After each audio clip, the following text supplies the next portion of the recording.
Musical hit ಆಗಿತ್ತು. Music wise ಈ cinema ಎಷ್ಟು ಸ್ಪೆಷಲ್ ಆಗಿರುತ್ತೆ?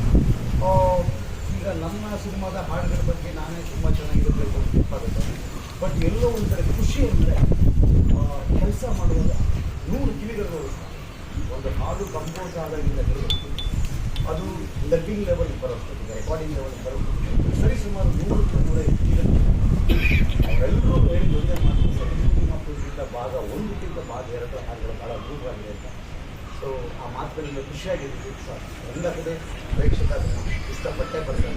ಪ್ರೇಕ್ಷಕನ ಇಚ್ಛೆ ನಮಗೆ ಸ್ಫೂರ್ತಿಯಾಗಿದೆ. ಅವತ್ತು ನಮಗೆ ಸಮಾಧಾನ. ಆಲ್ಬಮಲ್ಲಿ ಎಷ್ಟು ಸಾಂಗ್ಸ್ ಇದೆ? ಯಾರು ಆಡಿಯೋ ರೈಟ್ಸ್ ತಗೊಂಡಿದ್ದಾರೆ?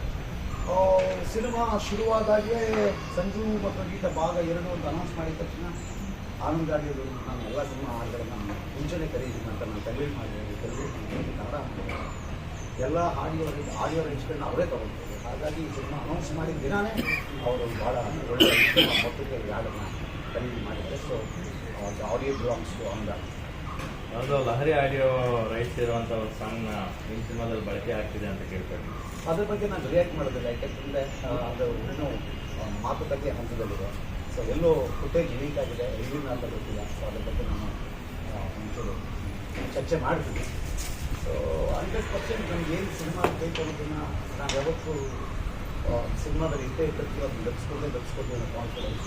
ಅದು ಸಿನಿಮಾದ ಅಗತ್ಯ, ನನ್ನ ಅಗತ್ಯ. ಆ ಕ್ಷೇತ್ರದಲ್ಲಿ ಯಾರ ಜೊತೆನೂ ದ್ವೇಷ ಮಾಡ್ಕೋಬೇಕು ಅಥವಾ ಯಾರ ಜೊತೆನೂ ಕಾಂಟ್ರವರ್ಸಿ ಮಾಡ್ಕೋಬೇಕು ಅನ್ನೋ ಅಗತ್ಯ ಇಲ್ಲ. ಯಾಕಂದರೆ ನಮ್ಮ ಸಿನಿಮಾನೇ ಮಾತಾಡೋದು. ಸಿನಿಮಾ ಚೆನ್ನಾಗಿದೆ, ಯಾವ ಕಾಂಟ್ರವರ್ಸಿ ಇಲ್ಲ ಅಂದರೆ ನಗೆ ಆಗುತ್ತೆ. ಸಿನಿಮಾ ಚೆನ್ನಾಗಿಲ್ಲ ಅಂದರೆ 150 ಕಾಂಟ್ರವರ್ಸಿ ಮಾಡೋದು ಹಿಟ್ಟಾಗ. ಸೊ ಹಾಗಾಗಿ ಒಂದು ಹಾಡಿನ ಅಗತ್ಯ ಇತ್ತು, ಅದನ್ನು ತಗೊಳ್ಳೋದಕ್ಕೆ ಪ್ರಯತ್ನ ಮಾಡ್ತಾ ಇದ್ವಿ. ಲೀಕ್ ಆಗಿರೋ ವೀಡಿಯೋಗೆ ನಾನು ಸಂಬಂಧ ಇಲ್ಲ. ಅದು ನನಗೆ ಐ ಸಾರಿ ಟು ಯಾವುದು ಲೀಕ್ ಗೊತ್ತಿಲ್ಲ ನನಗೆ. ಹೇಳಿದ್ರು ಎಲ್ಲೋ ಒಂದು ಆಚೆ ಬರ್ತೀವಿ ಎಲ್ಲಿ ಅಂತ ಗೊತ್ತಿಲ್ಲ ನನಗೆ. ಎಲ್ಲಿಂದ ಬಂದು ನಮಗೆ ವಾಟರ್ ಮಾರ್ಕ್ ಎಲ್ಲಿಂದ ಬಂದಿದ್ದು ಅದನ್ನು ಗೊತ್ತಾಗುತ್ತೆ. ನಾನು ಇನ್ನೂ ನೋಡಿಲ್ಲ, ಯಾಕಂದರೆ I was very much busy with the show. So ಇಡೀ ತಂಡ ಶೆಡ್ಯೂಲ್ಗಳ ಸುಮಾರು 11 ದಿನ ಬಿಸಿಲಲ್ಲಿ ನಿಂತು ಒಣಗಿ ಆ ಕೆಂಡದಲ್ಲಿ ಕಪ್ಪಾಗಿ ಸೊ ಇನ್ನೂ ಕಪ್ಪಾಗಿ ನಾನು ಕಪ್ಪಾಗೋದಕ್ಕೆ ಇವರೆಲ್ಲ ಹಾಕ್ಬಿಟ್ರು. ಅದು ನನಗೆ ಸಮಸ್ಯೆಯಾಗಿ ಒಂದು ವಾರ ಡಿ ಟ್ಯಾನಿಂಗ್ ಬ್ರೇಕ್ ಕೊಟ್ಟಿರ್ತೀವಿ. ಹಬ್ಬ ಪ್ಲಸ್ ಡಿ ಟ್ಯಾನಿಂಗ್. ರಚಿತಾ ಅವರು ಮತ್ತು ಕಿಟ್ಟಪ್ಪ